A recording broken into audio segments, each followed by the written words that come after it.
It is extraordinary to see the sea. What a spectacle! She is so unfettered that one wonders whether it is possible that she again become calm. Claude Monet.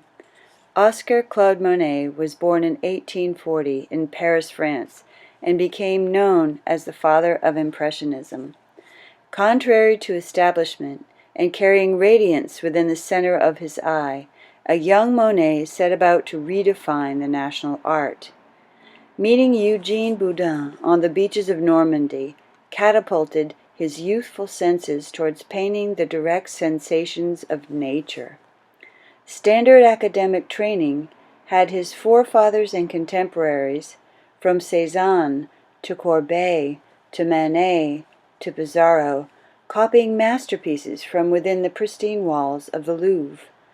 But in 1867, Monet petitioned for special authorization to paint from the inside out to the window views.